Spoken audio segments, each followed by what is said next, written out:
So, Letran San Beda naman tayo. So, yung laro ng San Beda at Letran, parang ano yun, Ateneo Lasal. Doon naman sa UAAP.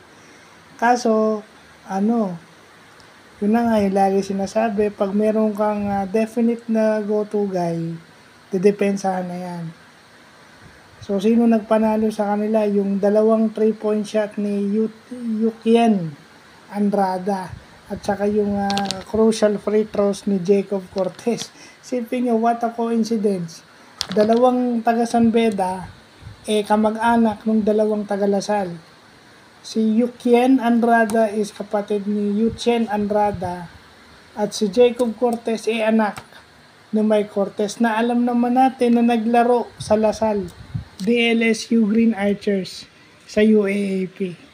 No, isipin natin yung si Jacob Cortez, no, nakikita na natin yung Mike Cortez 2.0.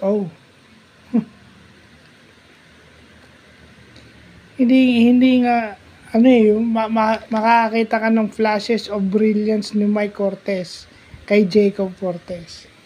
Pero ang kaibahan naman nito ni Andrada dun sa kanyang utol is shooter. Kung shooter ito si Utien sa mid-range, may mid-range shot itong, may mid-range jump shot ito si Utien. Pero si Yukien, yung kapatid niya, yung naglalaro sa Beda, yun ang shooter sa 3 points. Yun ang nagpanalo sa Ateneo. Plus, alam na nilang si Kurt Trayson ng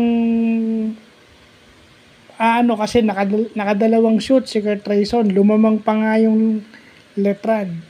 Kaya inasawa na nila si Rayson. Baka hindi ka na ulit makakatira. So, yun ang problema kapag ayun sa endgame. Sa endgame, pwede mo nang gawin yun. Yun yung sakit kapag isang player lang lagi yung tumatakbo dun sa mo. Kagaya nung nangyari sa atin sa FIBA World Cup. Pag nadepensahan yun, at yun ang source ng offense mo, yari ka na pagka ganun. So, magandang laban yun, down the wire. Sabi mo, defending champions, 0-4. Ganun talaga, may target ka sa likod. Ikaw ang gustong talunin ng lahat ng mga ibang eskwelahan sa NCAA. Dahil ikaw yung defending champions. So, yun lang po.